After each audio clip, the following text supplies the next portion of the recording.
An-nadhafatu minal iman, kebersihan bagian dari iman. Itu hadis palsu. Jadi kalau Anda sedang belajar ilmu hadis, kemudian disebutkan istilah sunnah, maka yang dimaksud istilah sunnah adalah istilah yang sama dengan pengertian hadis. Apa isinya? Ditemukan dalam kitab hadis. Apa turunannya? Cuma ada 2. Dalam kitab hadis, Anda akan temukan teman-teman sekalian, dari pendalaman sunnah, 2 hal yang paling utama. 2 hal ini yang disebut dengan sayap hadis. Pertama adalah yang disebut dengan matan isi hadis, isi substansi hadisnya. Yang kedua, yang disebut dengan sanad, silsilah orang-orang yang meriwayatkan hadis sampai kepada Nabi SAW. Transmisi periwayatan. Awas, hati-hati. Hati-hati. Keduanya penting. Kata para ulama ini bagaikan 2 sayap burung. Satu sayap terluka, maka burung tidak bisa terbang. Satu sayap di antara 2 hadis bermasalah, maka hadisnya akan turun kualitasnya. Hati-hati. Isinya bagus, tapi riwayatnya bermasalah, maka belum tentu hadisnya bisa diterima.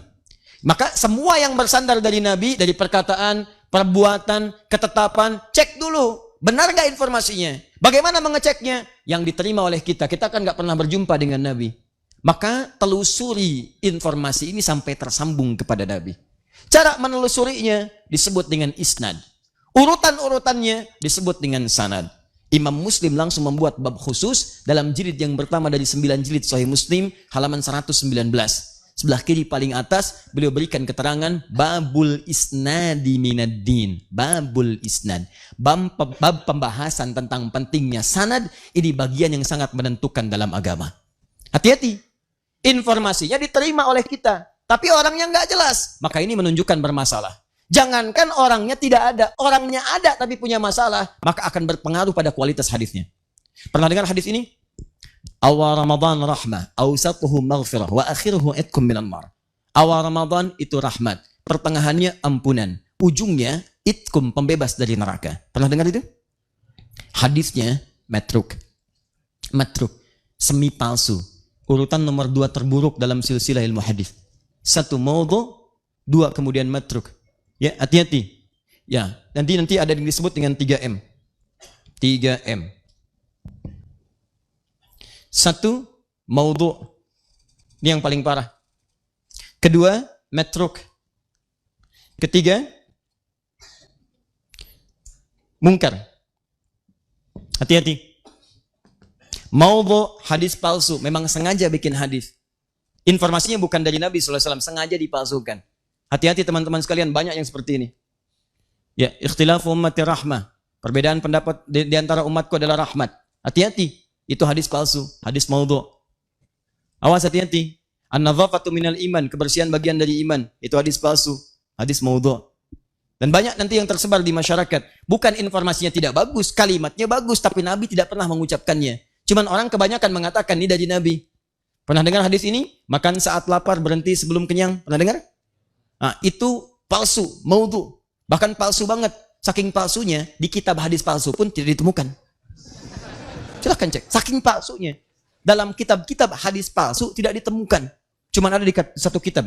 Ya, namanya Ar-Rahmah fit Tibbi wal Hikmah. Karangan Syekh Jalaluddin As-Suyuti. Tentang kisah. Ada kisah terkait dengan kalimat itu. Diduga sebagai hadis dimunculkan. Hati-hati, banyak menyebar nanti setelah fitnah kubra. Ada orang mau dieksekusi, begitu mau dieksekusi ditanya, karena sering memalsukan hadis. Berapa telah banyak hadis Anda palsukan? Dia katakan arba'ina alfan, 40.000 hadis. Bayangkan satu orang 40.000 hadis. Karena saking mudahnya orang berbuat begitu, sampai-sampai Nabi mengatakan dari sejak dulu, dari awal-awal di masa kenabian, man kadzaba alayya muta'ammidan falyatabawwa maq'adahu minan nar. Siapa yang mencatut namaku? Hati-hati. Memalsukan diriku, mengatakan ini dariku, maka seakan-akan dia telah pesan kapling di neraka. Siap-siap tempatnya di neraka. Kayaknya sudah pesan kapling tuh. Ya. Gampang, bikin hadis tuh gampang. Sampai kalimat-kalimatnya terasa bagus, benar, disandarkan pada Nabi. Salah. Kalau Anda ikut pelajaran ilmu hadis yang di Indonesia, itu guru kita sering mencontohkan saking gampangnya orang bikin hadis palsu, orang Jawa dengan orang Sunda berdua bisa bikin tuh. Ya. Orang Jawa, Sunda, sudah tua, sepuh. Sepuh disebut dengan syekh. 2 orang sepuh disebut dengan syekhan. Dalam ilmu hadis, syekhan, Bukhari, Muslim. Al-Bukhari dan Muslim. Ini orang Jawa, orang Sunda, bikin hadis palsu. 2 orang sepuh, syekhan. Bikin hadis, apa bunyinya? Qala, afdalu dahri bifaisil layli. Kucifa wa kulifa wa ubina hatta karu saudamuhu. Faidha bukhila faduli ba'unuku thalatha marat hatta utiha. Rawahu syekhan. Paham? Tidak. Yuk kita terjemahkan. Ini nahunya benar semua. Sorofnya bagus. Bahasa Arabnya lengkap. Afdalud dahri. Dahar yang paling afdol. Bifaisil laili dengan pais lele. Kucipa kasih kecap sedikit. Wakuripa hidangkan kerupuk. Hatta karusa udanghu sehingga terasa udangnya. Faida bukhila apabila kebehelan. Faduriba unukuhu maka pukul punduknya thalatha marat 3 kali. Hatta utiha sampai utah. Rahu syekhan. Baru ketawa tuh. Jadi orang kalau mau bikin-bikin yang seperti ini, mikir dulu pesan kapling di neraka. Yang salah, ini kata Nabi, itu maudhu namanya. Hadis palsu. Yang ini, matruk, semi palsu. Semi palsu, karena diriwayatkan oleh seseorang yang tertuduh seringkali berdusta. Dustanya kadang-kadang tidak langsung, ngarang-ngarang cerita, macam-macam, sehingga sulit dibedakan antara hadis dengan bukan. Di antara yang disebutkan itu adalah hadis yang sangat populer. Ini hadisnya, awal Ramadan adalah rahmat, pertengahannya maghfirah, ujungnya adalah pembebas dari neraka. Itu hadis matruk. Matruk. Kenapa banyak menyebar di mimbar-mimbar saat datang Ramadan? Karena pernah diriwayatkan oleh Ibnu Khuzaimah, dalam Sahih Ibnu Khuzaimah cuma diberi catatan. Di bab beliau ketika disebutkan, nih, bab fadailu Ramadan in kana hadithuhu sahihan. In kana hadithuhu sahihan. Ada catatan. Ini bab menerangkan tentang keutamaan Ramadan. Hadis yang pertama ini jika memang diduga hadisnya sahih. Diberi catatan, ini tidak sahih karena ini meragukan syartun. Kalau memang sahih, amalkan. Tapi ini bukan sahih, ada innya. Setelah itulah kemudian masa lewat, terjadi peristiwa, ada kebanjiran. Saat banjir itu kemudian menimpa juga sebagian kitab Ibnu Khuzaimah, tersapu huruf innya, hilang di bab ini. Maka berubah kalimatnya. Bab fadailu Ramadan kana hadithu sahihan. Bab tentang keutamaan Ramadan, hadisnya sahih. Dinukil oleh orang setelahnya, ditulis kembali, innya hilang. Maka tersebarlah di masyarakat kemudian. Padahal awal hadisnya adalah matruk. Mungkar, hadis yang diriwayatkan oleh orang-orang, mohon maaf, yang berperilaku yang kurang pantas, sering menyimpang dalam ketentuan agama. Mabuk, tapi meriwayatkan hadis. Nah, maka hadis yang mungkar ingkari. Jangan diambil. Ingkari. Kenapa diingkari? Bukan kalimatnya yang kurang bagus, tapi diriwayatkan oleh orang yang punya perilaku buruk. Khawatir nanti ketika diamalkan ada tuduhan pada agama. Pantas perilakunya begitu. Hadisnya diriwayatkan orang mabuk. Muncul tuduhan. Karena itu kemudian ulama bikin kualifikasi yang sangat ketat dalam persoalan ini. Sanad bermasalah, maka menurunkan status ini. Matannya bermasalah, maka kehilangan kemudian kepercayaan dari riwayat yang disampaikan. Jadi teman-teman, kalau Anda ingin mencari pengertian sunnah dalam pengertian hadis, maka kembalikan ke kitab hadis. Jelas? Nah, cari referensinya. Ada 4 jenis. Saya berikan dengan cepat. Kalau ingin melihat tuntunan umum, cari kitab Al-Jami namanya. Jami itu umum. Misal, saya ingin melihat tuntunan Nabi dalam kitab hadis tentang persoalan yang umum. Bab bisnis, bab tentang iman, bab tentang mencari pengetahuan, bab tentang pemerintahan, bab tentang rumah tangga, cari kitab Al-Jami. Al-Jami itu sesuatu yang masih umum, komprehensif. Di antara yang paling populer ada kitab namanya Al-Jami As-Sahihil Musnad Al-Mukhtasar min umuri Rasulillah sallallahu alaihi wasallam wa sunanihi wa ayyamihi. Ulang. Karena terlampau panjang, singkat dengan Sahih Al-Bukhari yang meriwayatkan Imam Al-Bukhari. Terdiri dari 95 bab. Setiap babnya berisi beberapa hadis-hadis tuntunan Nabi sallallahu alaihi wasallam. Bab pertama Kitabul Iman. Panduan meningkatkan iman.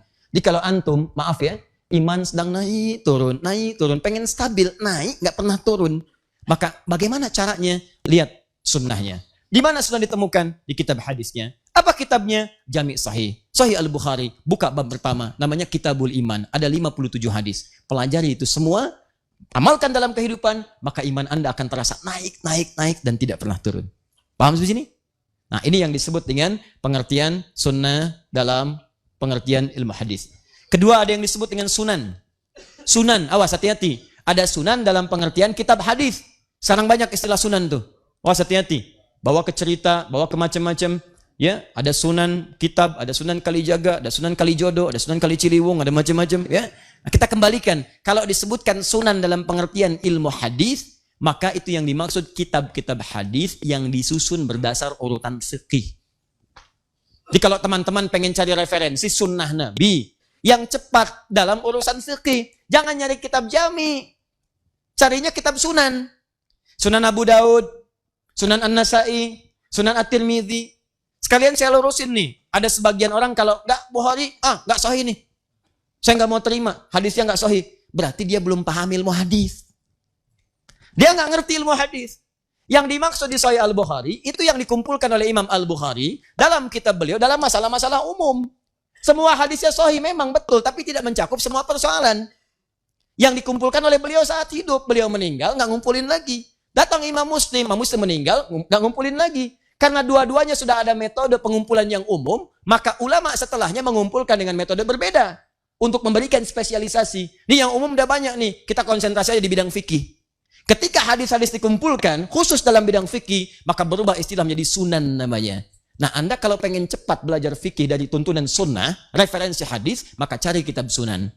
Misal, Sunan Abu Daud. Saya ambil contoh. Saya sering katakan kepada Anda, turun, gini, dalam i'tidal, ke sujud. Mau pakai telapak tangan, mau pakai lutut. Saya pakai lutut. Ustaz Umar Mita pakai telapak tangan. Ibnul Qayyim Al-Jauziyah rahimahullah pakai lutut. Ya, kemudian Syekh Al-Albani menggunakan telapak tangan. Dari mana menemukan itu? Antum cari di Sahih Al-Bukhari. Sampai kiamat kurang 2 hari, gak akan ketemu. Saya kasih tahu dari sekarang. Kalau nggak percaya, cari aja. Silakan. Ini syarahnya ada di belakang nih. Ya, yang syarah Ibnu Hajar Al-Asqalani. Yang warnanya orange itu. Yang di dalam, yang belum dibuka sebagiannya. Itu kan? Nah, itu nggak cari, nggak akan ketemu. Sahih Muslim, susah. Yang ada di mana? Abu Daud. Karena beliau konsentrasi merumuskan hadis-hadis dalam urutan fikih. Yang pakai lutut, nomor hadis 838. Paling kanan sebelah bawah di kitabnya. Riwayatnya dari Wa'il bin Hujur. Beliau meriwayatkan dari Nabi di awal-awal masa keislaman. Ketika beliau masuk Islam, di awal-awal masa Islam. Melihat Nabi masih dalam keadaan kuat. Nabi sholat kemudian turun lututnya terlebih dahulu. Nabi katakan, "Idza sajadta fala tasjud kama yabrukul ibil, falyadha rukbatahi qabla yadayhi." Kalau kamu pengen sujud, jangan kamu sujud seperti duduknya unta. Letakkan dulu kemudian lututmu sebelum telapak tanganmu. Kalimatnya ibil. Tapi ketika nomor hadis 840 sampai 841, paling kiri sebelah atas, yang riwayatkan sahabat Abu Hurairah. Sahabat Abu Hurairah masuk Islam 3 tahun sebelum Nabi wafat. Di tahun ke-7 Hijrah. Usia Nabi sudah 60 tahun. Nabi sudah semakin lemah. Begitu beliau kemudian sholat, terlihat beliau menurunkan dengan telapak tangannya. Begitu turun pakai telapak tangan, keluar kalimatnya. Berubah kemudian kosakata tentang untanya. Idza sajadta fala tasjud kama yabrukul ba'ir. Falyadha yadayhi qabla rukbatayhi. Kalau pengen sujud, sujudlah kemudian, tapi jangan duduk seperti duduknya unta. Dahulukan telapak tanganmu sebelum lututmu. Ustadz, kok bisa? 2 hadis ini kok bisa seakan-akan bertolak belakang? Paradoks. Yang satu bilang pakai lutut, yang satu bilang pakai telapak tangan. Mana yang benar, Ustaz? Cek, hadisnya di mana? Kitab yang sama. Yang meriwayatkan siapa? 2 orang berbeda. Maka kalau Anda temukan beberapa hadis dalam satu peristiwa kelihatan tidak sama, maka rumus hadisnya kumpulkan keduanya. Dikumpulkan disebut al-jamu'. Ambil faidah darinya disebut at-taufiq. Maka dalam kaidah nanti ilmu hadis ada istilah disebut al-jam'u wat taufiq. Kumpulkan, ambil petunjuknya, dilihat. Allahu Akbar. Teman-teman, ternyata indah sekali kesimpulannya. Kata para ulama hadis, Nabi mempraktikkan menggunakan lutut di awal-awal masa. Ini menunjukkan bahwa boleh Anda menggunakan lutut saat Anda akan turun dari i'tidal kepada sujud. Tapi di akhir-akhir kehidupan beliau terlihat lemah. Masalah orang pertama saat lemah itu pada lututnya. Maka beliau alternatif gunakan telapak tangannya. Maka turun menggunakan telapak tangan. Karena itu pada yang pertama disebut ibil, unta biasa. Karena unta nanti ada 4 sampai 5 istilah. Ada ibil, unta umumnya. Ada jamal, unta jantan. Hatta yajal jamalu fi samil khiyat. Ada naqah, unta betina. Naqatallahi wa suqyaha fakadzabuhu fa'aqaruha fadamdama alaihim rabbuhum. Ya, dan seterusnya ayat. Kemudian ada yang keempat, ba'ir. Ba'ir itu unta tunggangan yang punya beban. Nah, yang tadi unta turun, jangan seperti unta dahulukan telapak tangan disebutkan ba'ir. Yang dahulukan lutut disebut ibil, yang tidak punya banyak beban. Artinya apa? Nabi ingin memberikan gambaran bahwa kalau mau sujud, silahkan cari 2 alternatif. Boleh pakai telapak tangan, boleh pakai lutut. Jangan juga simpulkan dengan kesimpulan yang keliru. Kalau ada orang menggunakan telapak tangan, berarti dia sudah sepuh, sedang punya beban. Belum tentu. Karena ada atlet yang cedera lututnya. Ya, kemudian karena ada beberapa orang yang tidak mungkin pakai lutut, ada bermasalah, maka turun pakai telapak tangan. Kesimpulan hukumnya, sujud turun, boleh pakai telapak tangan, boleh pakai lutut. Jangan bicara yang macam-macam. Begitu turun pakai telapak tangan, sepuh. Lain. Begitu turun pakai lutut, kayak unta. Anda cuma baca 1 hadis. Lutut boleh, telapak tangan boleh. Yang salah yang pakai kepala duluan.